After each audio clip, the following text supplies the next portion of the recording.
Well, greetings once again, poetry lovers. It's time for us to begin our delightful journey through the poetry of maybe my favorite poet, and that's Gerard Manley Hopkins. I am going to spend a little time in a later annotation talking about sprung rhythm, but we'll touch on a few of the basic elements of sprung rhythm here, namely that in Hopkins' what I'll call an invented verse system, and he has basically taken his study of Latin and Greek and Welsh and Old English poetry. Old English, of course, we're thinking Beowulf, and has taken some of the rules and features associated with those poetic types and has applied it to his poems. I'm going to talk about next time about in-scape and in-stress. These are elements that you should have read about if you have read the biography of Hopkins up to this point. I'm not going to touch on those really in this poem. I probably will in Pied Beauty, which is due for Tuesday. But now let's just take a look at this this delightful poem called Spring and Fall, and the epigraph is To a Young Child. Margaret, are you grieving over Golden Grove unleaving? Leaves like the things of man you with your fresh thoughts care for, can you? Ah, as the heart grows older, it will come to such sights colder. By and by, nor spare a sigh, the worlds of wanwood leaf meal lie. And yet you will weep, and know why. Now, no matter, child, the name. Sorrow's springs are the same. Nor mouth had, no, nor mind expressed what heart heard of, ghost guessed. It is the blight man was born for. It is Margaret you mourn for. Okay, this is an interesting poem on a lot of levels, and not the least of which is that it's a 15-line poem, and although it has a turn there at the 10th line, I'm not sure we call this a sonnet.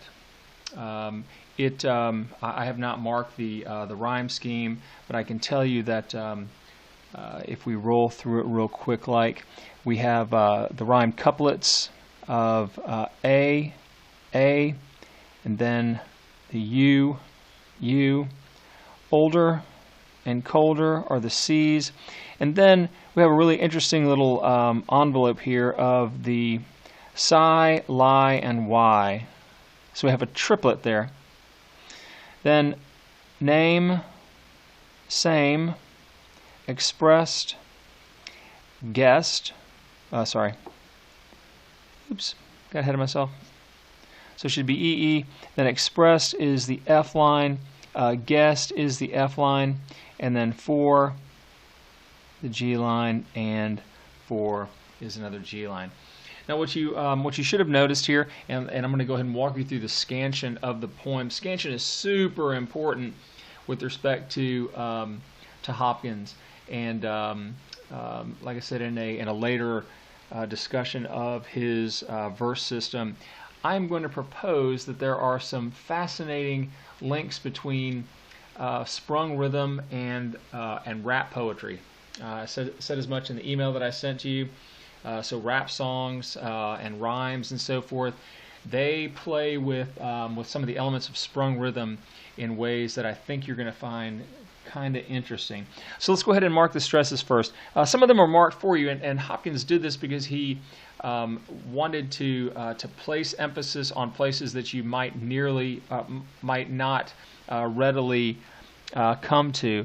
So it's the first syllable, and Margaret, are you grieving over golden grove unleaving? Leaves like the things of man you, with your fresh thoughts care for, can you? Ah, as, okay, there's a mark for you. Ah, as the heart grows older, it will come to such sights colder. By and by, nor spare a sigh, though worlds of wanwood leaf meal lie. And yet you will weep and know why. Now, no matter, child, the name, sorrow's springs are the same. Nor mouth had no, nor mind expressed. Let's start that line. What heart heard of ghost guessed. It is the blight man was born for. It is Margaret you mourn for. All right. So as we unpack the poem, so let's start with the title. So spring and fall. I mean, we can see that the setting of the poem is in autumn, yes.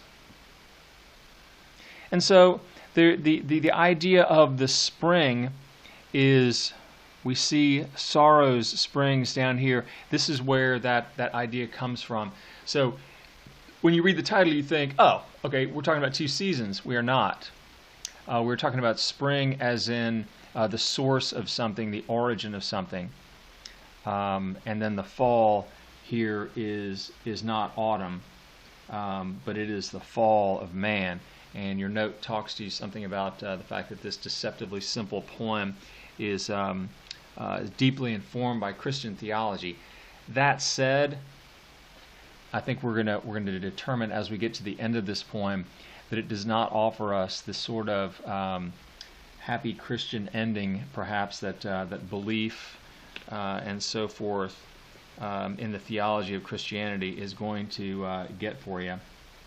Okay, all right. So the speaker is speaking, okay, as we know, to a young child. So he's addressing Margaret, and is asking her, "Why are you grieving over Golden Grove unleaving?"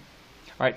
So this is a marvelous word here. I'm going to go ahead and circle it, and it is a neologism.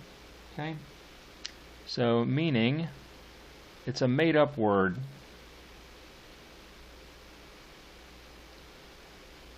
So I'm going to put a Q up there because I'm probably going to ask you about that. So a neologism then is a made-up word. Okay. And it means a couple of things here simultaneously. One is we're talking about unleaving, as in the losing of leaves. Yes? So we're talking, he is referencing these trees, but it's also then to stay. If someone unleaves, that means that they perhaps come back or don't leave at all. Okay, so it's to stay. To move this over here the other way. There we go. As in to not leave. Okay, not lose its leaves. All right. Now, like I said, I'm going to use the word pied here. So pied means something close to having two or more colors, and Hopkins uses this idea quite a bit. We're going to read a poem later called Pied Beauty, in which he celebrates the things that are not perfect, the imperfect in nature, and he uses this sort of what I'll call pied meaning in many of his words. So here, as we talked about the word fall, okay, meaning not autumn, the season, but the fall of man.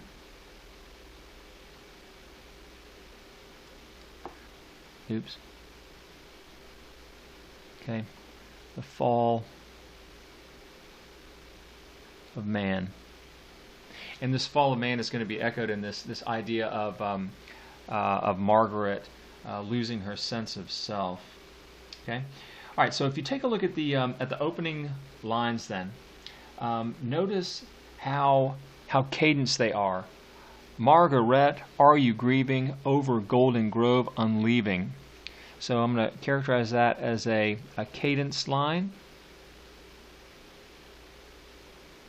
And then he immediately follows that up with what can only be described as an uncadenced couplet. Okay, leaves like the things of man you with your fresh thoughts care for can you. This is some marvelous line ending here that stretches you over to the spring of the next line. So sprung rhythm, it can be defined in a number of different ways, and it's something that that critics, most people just don't bother to really understand what sprung rhythm is. But the idea that he's trying to get at is this: that he developed this idea of sprung rhythm because he believed that it better expressed the way people thought.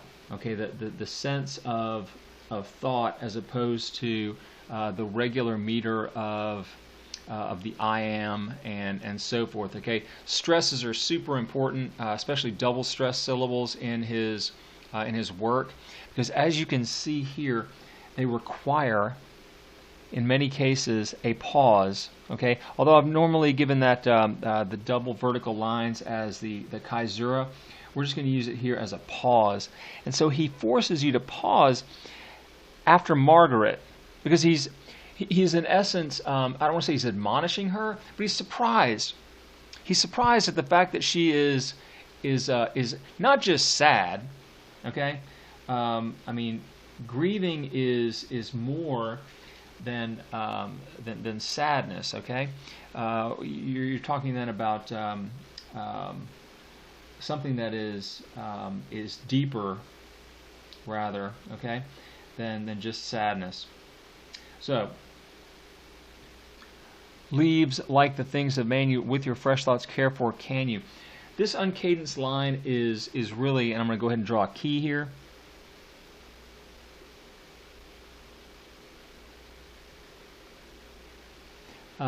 Because this is the key to the poem. And what I mean by that is that as K. Ryan, a marvelous poet, who was once the Poet Laureate of the United States and who writes poems that are highly acoustic and rhythmic, with lots of off rhymes and so forth, rhymes that occur in unusual places.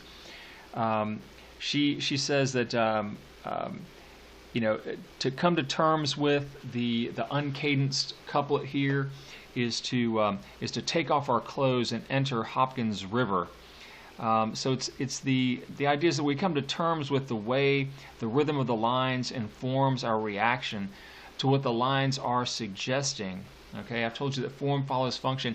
Here, same idea, and this is artistry as the portal to meaning in this particular poem. So what he's expressing here is this surprise that she is grieving over the loss of something superficial and short-lived, like leaves. So she uses the simile. Here the tenor, of course, is leaves, like the things of man. All right, so the vehicle then is, of course, things of man. And the ground is objects that may have value, but only in a short-lived, superficial sense. Again, not eternal. Okay, these are not eternal like things that we normally would associate with God and Christianity, this sort of thing. Okay, so the uncadenced line is what he's surprised at, that she's valuing these sorts of things. Okay, all right. Now so like I said, we're paraphrasing this business about her being surprised that she's not merely sad but grieving. It's a deep, poignant distress or suffering. Okay, all right. So then, at the beginning of at line 5, from lines 5 through lines 8. Okay, with the ah.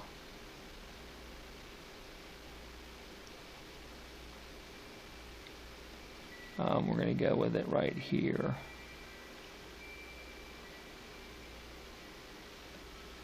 We've got a tonal shift that happens here, okay? Because things get sort of chilly as he realizes that she indeed is grieved. And you'd think that he'd, because he's talking to a little kid, you'd think he'd be trying to comfort her. But he's really not, when you think about it. So, because what's happening is the speaker here with the ah, okay, and so we have the pause that happens right there, ah, and so he's going to instruct her. As the heart grows older, it will come to such sights colder by and by. Nor spare a sigh, the worlds of wanwood leave me alive. So he's saying that later in life, when you're older, these sorts of things that are trivial, not lasting, and so forth, you won't lament them anymore. So the speaker, as it dawns on him that she is aggrieved, he is in a sense transported to the time, not a time, okay, but the time when he too first knew what it was to lose something he thought was valuable or beautiful. And so looking at her through the lens of his own experience, and this is what you're familiar with this, right? That this is what adults, parents, teachers, and so forth, coaches, they're always doing to you. Oh, just wait till just fill in the blank, right? Wait till you've experienced. Okay. And so this is part of what's going on then in the poem. Okay, so this tonal shift is underpinned with sadness. Okay, and it's a cold sadness. It speaks to her grief at the loss of the leaves and so forth, and his grief at both the innocence he lost as a child and the loss of innocence that she is suffering now. So notice look at how the acoustics work in this 5-line bit. You know how I'm fussy about this sort of thing, right? Sorry, I can't help myself. There we go. Better. So look, the O and grows older and colder.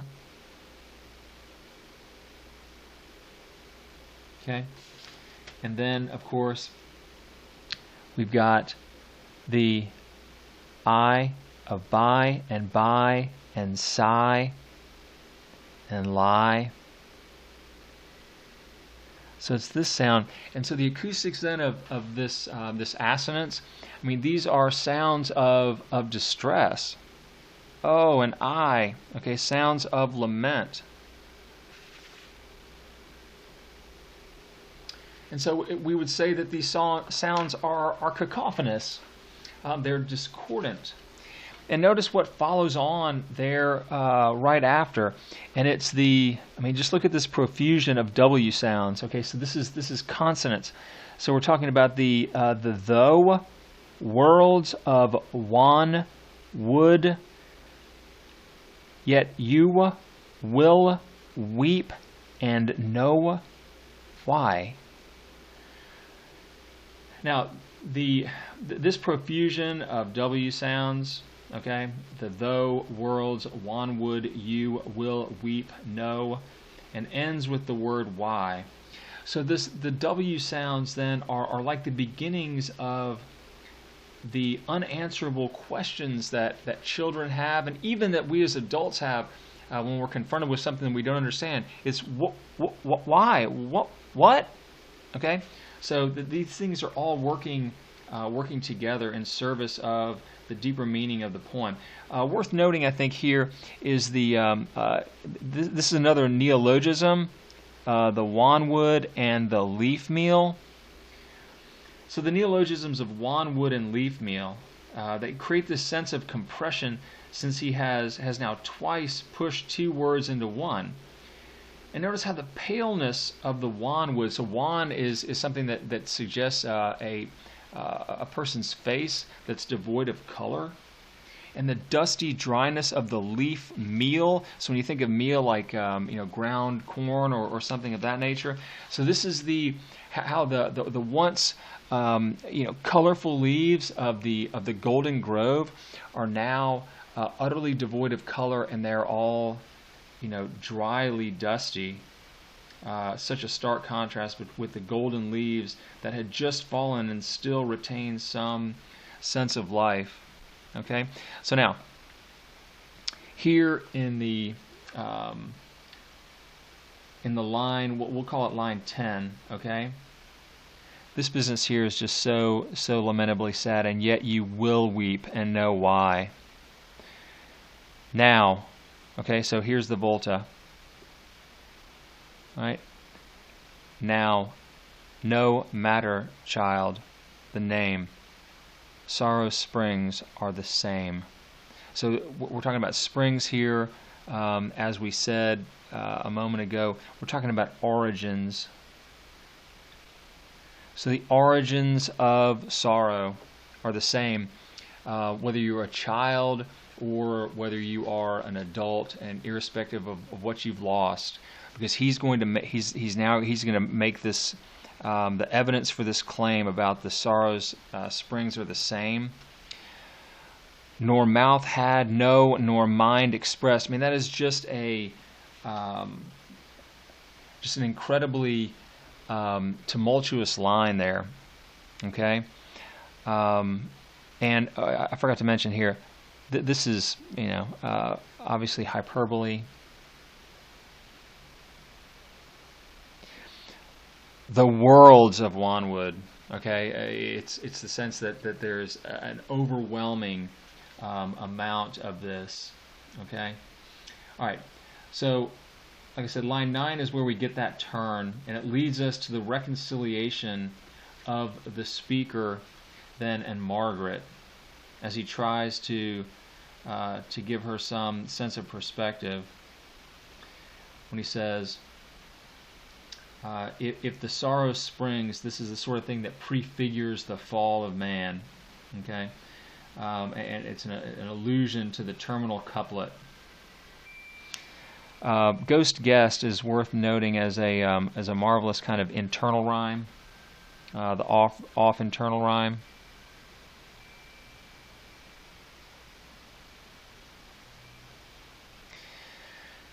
And now with the colon, it's going to be, as you know, what follows the colon is specifics related to whatever came before it. And so he's saying all this about the sorrow springs are the same, nor mouth had, no, nor mind expressed. What heart heard of, ghost guessed. And we're talking ghost meaning the spirit. And then he just sort of clubs you with, it is the blight. Blight man was born for. It is Margaret you mourn for. So, blight, if you believe in, Christians don't believe in fate, okay, predestiny or whatever. They believe in that God has a plan for you, but you have free will, that you can then act on things. And so fate used here would not be the right word. The plosive of blight, and then the hard T at the end, and then the I, that long I sound there. and if blight means something that formulates, frustrates plans, specifically hopes. If the word fate doesn't work, because this doesn't read like a Christian poem that offers a promise of, light and peace and love eternally. Original sin gave man mortality. Innocence, like life itself, must. But unlike the dark void at the end of life, and that we try not to fear because of as Christians, the promise of eternal life. When you lose your innocence, you have to live with it.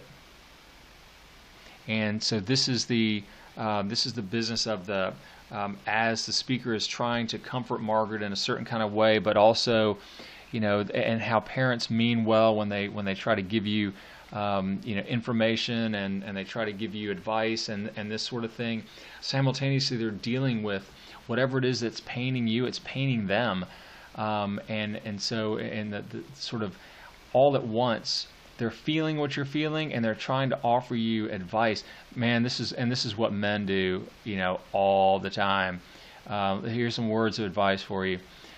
Quite often, especially if a woman, your mom, your sister, your girlfriend, wife in the future, whatever, just wants to tell you about their crappy day, here's my advice: shut up and listen, because a man's first inclination is to problem solve. Well, honey, why don't you just do this? Well, if you'd only do this, then okay. It's just it's sometimes better to just be quiet and listen. And so this is part of what's happening with the speaker as he's giving Margaret this advice.